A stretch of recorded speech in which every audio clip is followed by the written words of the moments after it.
Hello everyone and welcome to this tutorial for the PMDG Boeing 737 for Microsoft Flight Simulator. I'm Emmanuel, I'm a member of the PMDG tech team and a real-life Boeing 737 pilot.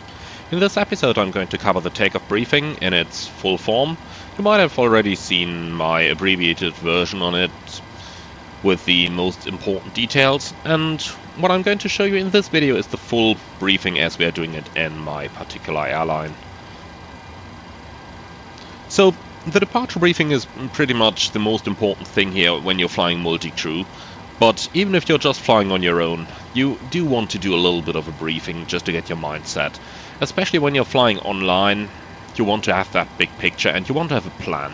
And the departure briefing is actually where you are setting out this plan. So in my airline, we're using the acronym RIBITS, which should correctly actually be called TRIBITS, starting with a T, because the very first thing we are considering on the briefing is the threats. So, thinking about the threats for a departure, we do have, for example, any terrain around, or do we have weather around that might affect us? Is there a lot of traffic? Could there possibly be language difficulties with air traffic control or ground crew? But also, is the aircraft in a good shape? Do we have any minimum equipment list considerations? Be aware that in the PMDG 737 you can simulate a lot of inoperative equipment, and many of those failures are actually still dispatchable, but they might include some further restrictions from the minimum equipment list. So, you should think about these threats when you are considering the first part of the briefing. Then from here on we're moving towards the route check. For that we'll need our operational flight plan. Over here we'll basically start by reading out the route and checking that we've inserted everything correctly. So we're going from Echo Golf Sierra Sierra to Echo India Delta Whiskey. We are the Romeo Yankee Romeo 7 Echo Golf. Our routing then is leading us from runway 22 to Utava on Quebec 75 Buzzard, Tango 420 Tango November Tango VOR, Papa Lima 28 Leldo, Mike 145 Baxo with a Baxo arrival. Now we can execute this. And the ground distance on this flight is 330 miles versus 334 miles on the FMC. Be aware that the total distance here might be slightly different, most certainly if you have different SID or star, but also if you have a lengthy transition that might not have been included in your flight plan, or if it's a SimBrief design flight plan that might just be that you don't have any star in there at all. Fuel remaining 2.6, and we need 1.9 to divert to Belfast. The next part is the instrument cross-check, where we are making sure that both the captain and the first officer have actually made the same selection. So we're confirming the time. UTC is 1326, cross-checking on the other side. Altimeter 1013, reading 350. The MFRA is 1350. The flight directors are on and minus the master. Standby instruments are set. When this part is done, we're going over to the takeoff briefing, where we are passing along some of the basic things that we are going to do, but where we should also mention some non-standard things. So this is going to be a left seat takeoff on runway 22, flaps 5, noise abatement departure procedure number 2, and this is a standard 737-700 aircraft. Now you should also discuss some non-standard items that you might have, like using full thrust for whatever reason, instead of reducing it by an assumed temperature method or a fixed D-rate or a combination of both, because that means that you will need a higher pitch and have an exceptionally good rate of climb after takeoff. But also if you plan to use wet takeoff speeds, if you plan a bleeds-off departure or plan to use anti-ice, if there's any wind shear expected or any other influence by the weather. And in this part you will also discuss the special engine out procedure if you have to do one. So on this one it means we do have a special engine out SID, which is straight ahead to 20 miles from Stansted. Pick up the hold over there And the MSA in that sector is... Hold on, waiting for the charts to load.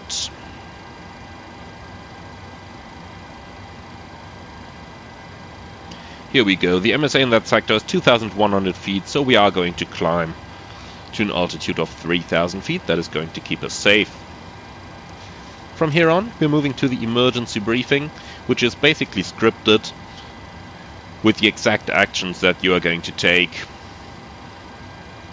So starting with the captain, above 80 knots I will only reject the takeoff for fire or fire warning, engine failure, predictive wind shear warning, or if the airplane is unable or unsafe to fly. Before V1, if I call stop, I will simultaneously close the thrust levers and disengage the auto throttle, apply maximum manual braking or verify operation of the RTO auto brakes. I will manually raise the speed brake lever and apply maximum reverse thrust, and when the aircraft comes to stop, I will set the parking brake. Then the first officer continues this. If you call stop, I will note the brakes on speed. I'll call speed brakes up or speed brakes not up, and thrust reverse normal or up, normal indications. I'll call 100 knots, 80 knots, 60 knots, and the runway distance remaining. I'll verify your actions, and call auto brake disarm. When the aircraft comes to stop, and the parking brake has been set, I will select flaps 40 and advise ATC of the reject.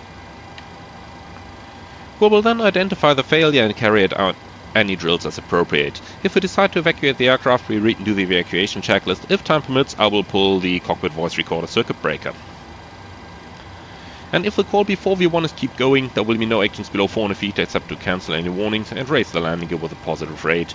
At 400 feet, verify heading select and carry out the memory items. At the MFRA, we will buck up and retract the flaps and schedule.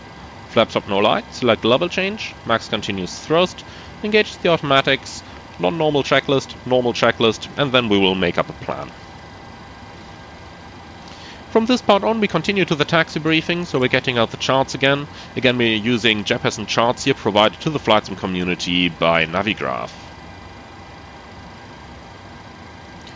So we're parked on stand number 32 left, as we can see over here as well. Pushback is going to be most likely on the Bravo East line, or it might also be the Bravo West line. Then the taxi is going to take us straight out via Bravo onto Hotel, and then with a right-hand turn it's going to be either Romeo or Sierra that we're going to get for our departure. That's the taxi part completed, so now we'll move on to the final part of our takeoff briefing, which is the discussion of the standard instrument departure. So we have Stansted runway 22 with the Utava 1 Romeo departure, and we have the same on the chart over here. It's chart 30-3, Mike, from the 15th of June 2018. Transition altitude 6000 versus 6001 in the FMC. Again, for the explanation, see the earlier video on the FMC setup, where when you do Y, it's always a good idea to add 1 feet over here. So, when instructed, contact Stansted Director or London Control, report call sign, SID designator, current altitude, and initial cleared altitude. SIDs include noise preferential routes, refer to chart 30-4. Cruising levels will be issued after takeoff by Stansted Director or London Control. Expect first CPDLC data link authority to be Echo Golf Tango Tango. So Utava 1 Romeo departure runway 22, speed max 250 below flight level 100 unless otherwise authorized by ATC. Warning, due to interaction with other routes, do not climb above 4,000 feet until instructed by ATC, and there's a second warning here, no turns below 850 feet. In terms of the MSA, we have 2,100 on the extended runway center line and 2,000 up to the north, where our SID is leading us.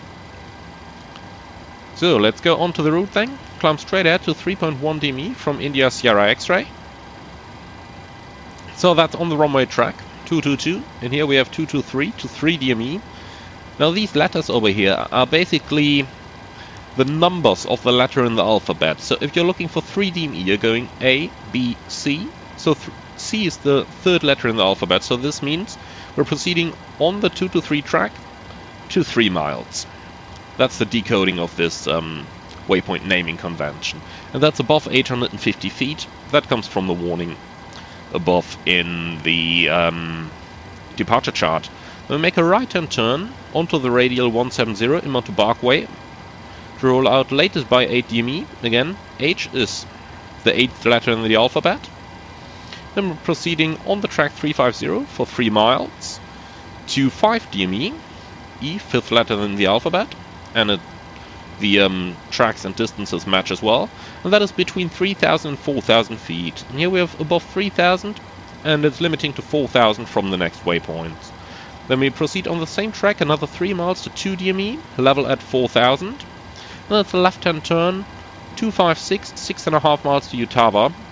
And here it says 263, however there is a little bit of a turn in there, so that does make sense. And 6.5 miles versus from 2 DME to 5 DME, that makes sense as well. And that's level at 4,000 feet, which we do have in here as well. We do have a conventional backup of this, so we're going straight ahead on the runway track. That's runway track 222. And we're flying that until 3.1 DME from India Sierra X-ray. That's sat active in the nav 2. It's a left-hand turn onto bearing 350. Inbound to Barkway 16.25. 16.25. And then at 2 DME we'll make a left turn onto 263. Until 5 DME out from Barkway, that's Utah, and Barkway is pre-selected on the standby number 2, with the ILS pre-selected on the standby number 1 as a backup. Alright, and that basically completes the departure briefing. Now, to show you how this might look like in an actual line situation, I'm going to give you an overview of the complete briefing as we would do it in the airplane again now. So, threats for this particular departure. Stansted is a busy airport, there is a lot of Ryanair traffic, so we can expect some call sign confusion due to many Ryanair aircraft. Therefore, we have to particularly watch out or hear out for our call sign, which is Ryanair 7 Echo Golf. Another threat is that it's rather busy airspace with a low level of altitude at 4,000 feet only, so we'll engage the autopilot at 1,000 feet. And we will use vertical speed mode in order to reduce our vertical speed approaching the level of altitude as soon as our flaps are retracted. So, I pressed the wrong button here, excuse me for that. Alright, the time UTC is something that I'm going to get to in a moment. So let's quickly do the route check. Moment here. So, flying from Echo Golf Sierra Sierra to Echo India Delta Whiskey, Romeo Yankee Romeo 7 Echo Golf. It's a departure towards Utah. That's by Quebec 75 to Buzzard, Tango 420 Trent, Upper Lima 28 Laldo, Mike 145 Baxo, with a Baxo arrival, and the ground distance is 330 versus 334, with 2.6 tons of fuel remaining and 1.9 tons required, giving us about 700 kilos extra. That makes roughly 15 minutes. So, time UTC is 1336, altimeter 1013, reading 350, MFRA 1350, flight rectors on minus master, standby instrument set. It's going to be a left seat takeoff from A22, flaps 5, NADP2 with a engine out, did straight at 20 miles, pick up the hold in 3,000 feet, which is above the MSA of 2,100 feet. So, above 80 knots, I will only reject the takeoff for fire warning, engine failure, predictive wind shear warning, aircraft unable or unsafe to fly. If I call stop by simultaneously, close the thrust levers, disengage the auto throttle, apply max manual brake and verify operation of the RTO auto brakes. I'll manually raise the speed brake lever, apply max reverse thrust, and when the aircraft comes to stop, I set the parking brake. If you call stop, I note the brakes on, speed call speed picks up or speed picks up, and thruster is normal up, normal indications. Call 100 knots, 80 knots, 6 knots, and the runway distance remaining. To verify your actions, call in emissions, I call auto brake disarm, and select flap 40 when the parking brake has been set, and advise ATC of the reject. We then identify the failure and carry out the angels as appropriate. If we decide to evacuate the aircraft, we do the evacuation checklist. Time permitting, we'll pull the CBRCB. If the call before we want to keep going, there will be no actions below 400 feet except to cancel any warnings and raise the landing gear with a positive rate. At 400 feet, verify heading select and carry out the memory items. At the MFRA, we'll buck up and retract the flaps on schedule. Flaps up no light, select level change, max continuous thrust, engage the automatics, non-normal checklist, and then we'll make up a plan. For the taxi, we parked on 3 to left, push back onto either the Bravo East or Bravo West line, then taxi via Bravo, Hotel, and then either Romeo or Sierra, for which we have the hotspot over here. So we'll make sure we are not confusing the two. Departure is Utava 1 Romeo, that's on a chart 30-7 Mike from the 15th June 2018. And for the FMC, we have Romeo 22 with the Utava 1 Romeo departure. Transition altitude 6000 versus 6001 when instructed after takeoff. Contact Stansted Director or London Control. Report call sign, SIT designator, current altitude and cleared altitude. SITs are noise preferential routes. Cruising levels will be issued by Stansted Director or London Control. And first CPDLC data link Echo Golf Tango Tango. Speed max 250 at or below flight level 100 unless otherwise cleared by ATC, and warning due to interaction with other routes, do not climb above 4000 till instructed. And a second warning, no turns below 850 feet. We've covered the MSA in the briefing part, so the routing then is straight ahead to 3.1 ISX, and then it's going to be a right-hand turn onto the radial 170 inbound by 8 DME. Then we have 5 DME between 3 and 4000. And then it's 350, 3 miles to 2 DME at 4000. Left turn for about 7 miles-ish until Utava at 4000. Also going to put a speed restriction in of 220 knots or less for the initial turn so that we don't overshoot so badly. So 220 knots or less, that's in. Let's have a quick look what that looks like. Yeah, that is a lot less overshooting. And this is one of the issues I mentioned that is still being worked on. Alright, do you have any questions on the briefing? If not, then I'll quickly do the conventional version of the SIT. That's straight ahead to 3.1 DME from India Sierra X-ray. And then it's a right-hand turn onto the onto the bearing 350 inbound Barkway, which is set active on the NAV1. And we are going to cross 5 DME between 3 and 4000, 2 DME at 4000, and then the left-hand turn onto the 2-3 outbound until 5 DME, which then is Utava. And Barkway is selected standby on yours with the ILS active on yours.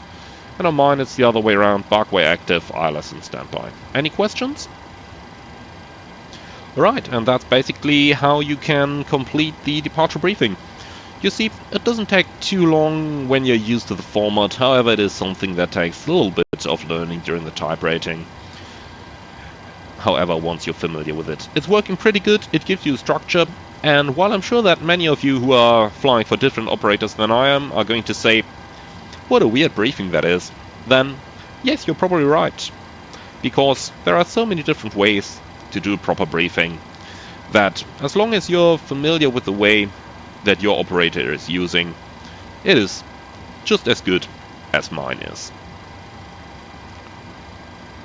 So I would like to thank you very much for joining. Hope you have enjoyed this tutorial, even though it is not directly relevant for your simulator operations. However, once again, I can only recommend that you do these briefings, at least in the simplified version I've uploaded for the other tutorial, before every flight, especially if you're going online, so that you have a general idea of what you are going to do, and just so that you have a general plan.